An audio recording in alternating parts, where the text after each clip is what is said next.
Sir नमस्कार। नमस्कार sir. Sir क्या नाम है आपका? बबुलेश गुप्ता सर। बबलेश जी कहाँ से आए हैं आप? सर सीधी जिले के बाहरी तहसील से आए हैं सर। सर कौन सी डिस्ट्रिक्ट है, कौन सा स्टेट है? ठीक सीधी है और तहसील बाहरी है, स्टेट मध्य प्रदेश। संत रामपाल जी महाराज से नाम दीक्षा कब लिया आपने? सर संत रामपाल जी महाराज से नाम दीक्षा सर सन 2013 में लिया। संत रामपाल जी महाराज से नाम दीक्षा लेने से पहले आप क्या भक्ति करते थे? सर संत रामपाल जी महाराज जी के नाम उद्देश्य लेने के पहले हम बहुत दर दर भटके, न जाने कितने देवी देवताओं के सामने अपने माथा टेका। उसके पहले 8 साल राधा स्वामी जय गुरुदेव जी के भी भक्त रहे। जय गुरुदेव जी भक्त रहने के बावजूद हमें कोई तसल्ली नहीं मिली। हमें उस चीज़ की खोज में हमारा दिमाग लगा रहा कि हम लोग इतना भक्ति करते हैं लेकिन परेशान क्यों रहते हैं। जय गुरुदेव पंथ में आपने नाम दीक्षा किस संत से ली? उनका नाम तुलसीदास जी है और जय गुरुदेव जी के नाम से जाने जाते हैं वो। सर जय गुरुदेव जो पंथ है उसमें लोग लाखों की संख्या में जुड़े हुए हैं, आप भी वहाँ से जुड़े हुए थे, तो आपने वहाँ से नाम दीक्षा ले रखी थी, तो फिर संत रामपाल जी महाराज से नाम दीक्षा क्यों ली दोबारा? सर वहाँ पे नाम दीक्षा लेने के बाद हमें न जाने कितनी शंकाएं मन में भरी रहती थी। वहाँ पे बड़े आदमियों का नया तरीके से तालमेल होता था। जो गरीब था उनकी दूसरे दृष्टि देखा जाता था। जो विशेष सेवा थी, विशेष सेवा की लाइन वहाँ अलग लगाई जाती थी। हमारे दिमाग में ये बात खटकती थी और हमें ये लगता था कि हम वहाँ जुड़ने के बाद जो भी हमें मंत्र मिला, उनके माध्यम से मंत्र मिलने के बाद जो भी हम भक्ति करते हैं और हम भक्ति करने के बावजूद भी हम इतना दुखी क्यों हैं, ये बात दिमाग में बार बार बनी रहती थी सर। सर जैसा कि आपने बताया कि जो लोग ज़्यादा पैसा देते थे उनकी अलग से लाइन बनती थी, व्यवस्था के आधार से तो सभी संत ऐसा ही करते हैं, क्या संत रामपाल जी महाराज ऐसा नहीं करते? संत रामपाल जी महाराज जी के यहाँ जाने के बाद हमें लगा कि धरती में ही स्वर्ग है। हमें वहाँ आज तक वहाँ जाते हुए लगभग 5 साल हो गया संत रामपाल जी से दीक्षा लेते परमात्मा से। हमें ये लगा कि क्या धरती में ऐसा भी कहीं स्थान होगा। हमें वहाँ आने के बाद ये लगना कोई कभी किसी चीज़ का डिमांड हुआ, न किसी चीज़ का डिमांड कोई किया, न हमें ये आज तक पता चला कि कोई यहाँ मालिक है, कोई भगत मालिक है कि नहीं है, ये आज तक हमें पता नहीं चला सर। सर जिस तरह से देश में जातिवाद फैला हुआ है, हिंदू मुसलमानों के दंगे होते हैं, वहीं कहीं ना कहीं हम देखते हैं कि आज भी जो हमारे समाज में जिस तरह से जातिवाद फैला हुआ है, कोई किसी तरह का जातिवाद क्या उनके आश्रम में भी देखने को मिलता है? वहाँ पर सर ये तो आपने हमने पहले बताया कि वहाँ जाने के बाद सिर्फ हमें सबसे बड़ी मोस्ट चीज़ यही लगी सर कि वहाँ पे कोई अगर किसी से एक बार पूछा भी जाए ना कि सर कभी क्या होता है कि कभी लोग कहते हैं कि हमेशा इस संत मत में छोटे व्यक्ति ही जुड़ते हैं। हमें लगा कि ऐसा भी होता है क्या।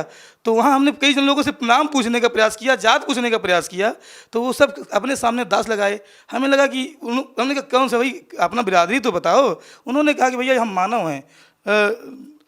उनकी फर्स्ट लाइन में परमात्मा संत रामपाल जी की फर्स्ट लाइन में सिर्फ यही है कि हिंदू मुस्लिम सिख ईसाई धर्म कोई नहीं नारा, जी हमारी जाति है मानव धर्म हमारा। तो हमें लगा कि नहीं ये सच्चा स्थान है और वहाँ जुड़ने के बाद हमें लगा कि नहीं यहाँ पे जुड़ना चाहिए। सर आपने संत रामपाल जी महाराज के सतलोक आश्रम में देखा कि वहाँ पर कोई जातिवाद नहीं है, लोग मिलजुल कर प्यार से रहते हैं, फिर भी लोग संत रामपाल जी महाराज से या किसी संत से नाम इसलिए लेंगे, भक्ति इसलिए करते हैं लोग ताकि उनको शारीरिक लाभ मिले, मानसिक लाभ मिले, आध्यात्मिक लाभ मिले। हम आपसे पूछना चाहेंगे संत रामपाल जी महाराज से नाम दीक्षा लेने के बाद आपको क्या लाभ मिले? देखिए सर ऐसा है, पहले तो सारे भगत समाज जितने भी संत लोग हैं वो वहाँ पे सिर्फ जाते हैं अपने स्वार्थ सिद्ध करने के लिए। संत रामपाल जी परमात्मा संत रामपाल जी महाराज के आश्रम में वहाँ सिर्फ जाते हैं। हम भी इसी हिसाब से गए थे कि हमारा स्वार्थ सिद्ध हो। वहाँ पे जाने के बाद जब परमात्मा अपनी जान देते हैं, तब तो जान देते हैं, उस टाइम में लगता है कि ये तो बोनस है। बोनस के परमात्मा सिर्फ बोनस के माध्यम से हम लोगों को सिर्फ ठीक करेंगे। यहाँ आने का जो मतलब था वो तो सिर्फ हम लोग अपने स्वार्थ के लिए गए थे कि हमारा स्वार्थ सिद्ध हो जाए। लेकिन वहाँ जाने के बाद ये लगा, वहाँ का जब तत्व जान मिला तो ये लगा कि नहीं, परमात्मा से संत रामपाल जी महाराज इस धरती के पालनहार हैं, तारणहार है, उनसे बड़ा इस धरती में कोई संत नहीं है। सर आपने कहा कि आपने संत रामपाल जी महाराज से नाम दीक्षा स्वार्थवश ली, आपका कोई स्वार्थ था। हम आपसे जानना चाहेंगे कि आपका क्या स्वार्थ था, किस स्वार्थ के लिए आपने संत रामपाल जी महाराज से नाम दीक्षा ली?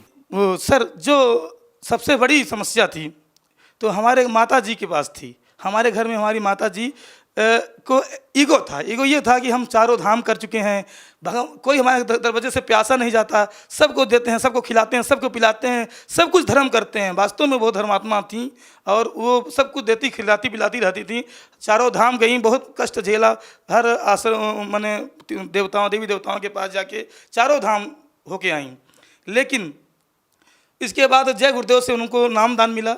जय गुरुदेव नामदान लेने के बाद जब उनको एक असाध्य मर्ज का सामना करना पड़ा तो उनको बहुत तकलीफ हुई। मर्ज की वजह से कम, लेकिन अपने इसके वजह से तकलीफ इस वजह से उनको ज़्यादा हुई कि हम इतने धर्मात्मा, हम ये सब कुछ किए, चारों धाम किए, शंकर जी के पास गए, भगवान के पास गए, केदारनाथ, स्वामीनाथ, वैजनाथ धाम, हर जगह पहुँचे। हर जगह पहुंचने के बाद हर सबकी सेवा की, त्रिवेंद्रमपुरम जितने भी तीर्थ हैं हर चारों चक्कर लगाया। फिर 8 साल जय गुरुदेव जी के बताए हुए मार्ग पर चले, राधा स्वामी पंथ से के 5 नामों का सुमिरन किया। फिर भी हमें ऐसा मर्ज क्यों हुआ? तकलीफ उनके इसलिए ज़्यादा थी। तकलीफ से तो तकलीफ थी, लेकिन इससे तकलीफ उससे ज़्यादा थी कि हमें इतनी भक्ति करने के बाद हमें ये क्या हो गया। तो जब उनको प्रॉब्लम जो थी वो ब्लड के माध्यम से थोड़ा मवाद जाने लगा, वो बहुत तकलीफ हुई। 1 महीने वो चारपाई में पड़ी रहीं। उसी चारपाई के दौरान साधना चैनल से उनका, साधना चैनल में परमात्मा का दर्शन हुआ संत रामपाल जी महाराज का। और उनसे वो इसी इंटरव्यू के माध्यम से उनको लगा कि देखिए, उनको बहुत बड़ी अंदर भक्ति आई कि हम वहाँ चलना चाहिए, बरवाला आश्रम चल के वहाँ अपना कष्ट सुनाएंगे, हो सकता है परमात्मा की मेहर हमारे ऊपर हो जाए। संत रामपाल जी महाराज के यहाँ जाके ये सारी बात बताया जाएगा। एक लोक लाज भी था अपने पास। लोक लाज सर ये था कि हम लोग जय गुरुदेव जुड़े हैं और गुरुद्रोही नहीं बनना है। गुरुद्रोही बन जाएंगे तो लोग क्या कहेंगे। लेकिन उस कष्ट के सामने सब चीज़ मद्दी पड़ रही थी और हमें माता जी को लेके वहाँ जाना पड़ा, संत रामपाल जी महाराज के बरवाला आश्रम के पास। इसके पहले हम कभी दिल्ली के आगे गए नहीं थे, हरियाणा का नाम सुना था सिर्फ, कभी गए नहीं थे। लेकिन सिर्फ किसी से बताए भी नहीं, क्योंकि लोग लाज था कि लोग क्या कहेंगे कि ये गुरु बदलते ही रहते हैं। तो हम अपने माता जी को लेके परमात्मा के बरवाला धाम संत रामपाल जी महाराज के शरण में पहुँचे। सर वहाँ पहुँचने के बाद एक बहुत बड़ी हमसे गलती हुई। गलती ये हुई कि परमात्मा की हमने परीक्षा ले डाली। वो परमात्मा संत रामपाल जी महाराज की परीक्षा के हम कैसे लिए, हम आपको बताना चाहूँगा कि हे परमात्मा, अगर मम्मी का हमारे कष्ट दूर हो जाएगा, अगर हमें दूसरी जगह कहीं अस्पताल में नहीं जाना पड़े, किसी कहीं नहीं जाना पड़े, तो हम सब पूरा घर सहित, पूरा परिवार सहित आपके यहाँ आके और भक्ति करेंगे। और ऐसा ही हुआ। परमात्मा के आशीर्वाद से हमारे मम्मी का 1 महीने के अंदर अंदर वो मर्ज गायब हो गया। और हम चाकरी में चूक करते हैं, हम सब परिवार तो नहीं पहुंच पाए हैं, लेकिन 80% लोग आज भी वहाँ परमात्मा के भक्ति में लगे हुए हैं। सर जब आप अपनी माताजी को लेकर गए और आपको लगा कि अगर संत रामपाल जी महाराज ने आपकी माताजी को ठीक कर दिया तो पूरा परिवार नाम लेगा, और संत रामपाल जी महाराज ने आपकी माताजी को जब आशीर्वाद दिया तो उनका जो रोग था वो ठीक हो गया। सर क्या आज के ज़माने में, जबकि डिजिटल इंडिया की बात की जा रही है, क्या ऐसे ज़माने में ये विश्वास दिलाना कि आसान होगा लोगों को कि ऐसे ज़माने में आशीर्वाद देने मात्र से किसी संत के लोगों को राहत मिल सकती है? सर मैं ये दावे के साथ कह सकता हूँ कि लोग एक बार वहाँ विश्वास करके परमात्मा के पास दरबार में पहुँचे, और जितनी भी वाणियाँ बनी हुई हैं सब कबीर वाणी से ही बना हुआ है। ये संसार में जितनी वाणी, जितनी धर्म बने हुए हैं, सबकी उत्पत्ति कबीर साहब से हुई है। और कबीर साहब की भक्ति करने में अगर इतना बड़ा लाभ होता है, वो आदमी का कॉन्फिडेंस बताएगा। वो आदमी डिजिटल इंडिया के माध्यम से आदमी भले सबको बताए, आदमी आत्मा की आवाज़ बताती है कि हमें क्या लाभ हुआ है, और लोग बताते हैं, और बताएंगे, लोगों के साथ होता है। लोगों की आत्मा की आवाज़ बताती है सर कि ये हमारे साथ। सर आपसे और जानना चाहेंगे कि संत रामपाल जी महाराज से नाम दीक्षा लेने के बाद आपको और क्या लाभ मिले? सर लाभ की कोई गिनती नहीं है। हमारे साथ क्या क्या हुआ, परमात्मा का कितना मेहर हुआ।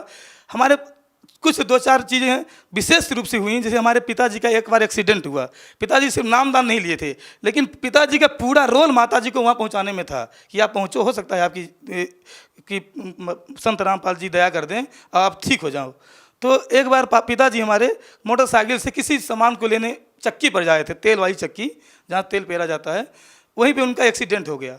एक्सीडेंट होने के बाद जैसे वो गिरे, तो काफ़ी हैवी बॉडी हमारे पिताजी की है, तो वो नीचे गिर गए, और नीचे गिरने के बाद उनकी ये 7वीं नस दब गई, और उनके मुंह से सिर्फ संत रामपाल जी महाराज और पूर्ण ब्रह्म कबीर साहब ये चलता रहा। उनकी आंखें बंद हो गई, उनको बेहोश हो गए, लेकिन ये बात उनके मुंह से निकलती रही। जैसे उनको होश आया तो ये उनको बताया कि हमारे सामने से मूर्तियाँ कहाँ हो गई। परमात्मा की मूर्ति दो मूर्तियाँ, एक परम संत पूर्ण ब्रह्म रामपाल जी महाराज और पूर्ण संत कबीर साहब, ये दोनों का मूर्ति कहाँ चला गया। तो वो सब लोग पूछने लगे, यहाँ तो कोई मूर्ति नहीं थी।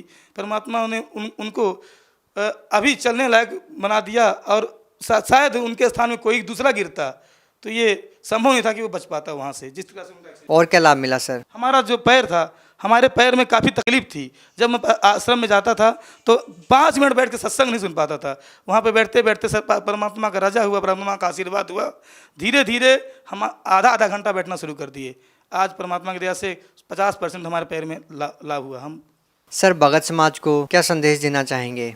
हम भक्त समाज को सिर्फ ये संदेश देना चाहेंगे सर कि परमात्मा सबके लिए झोली बांध के बैठे हुए हैं, सबको दया देने के लिए। अब कौन कितना दया ले सकता है वो इंसान के ऊपर निर्भर है।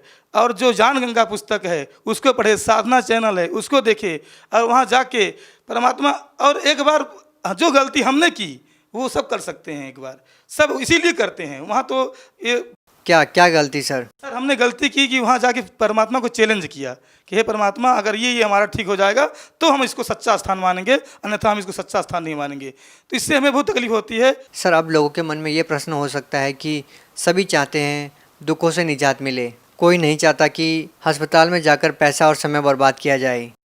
यदि लोग संत रामपाल जी महाराज से नाम दीक्षा लेना चाहें भी तो कैसे लें? वो तो जेल में है, तो नाम दीक्षा लोग कैसे लेंगे?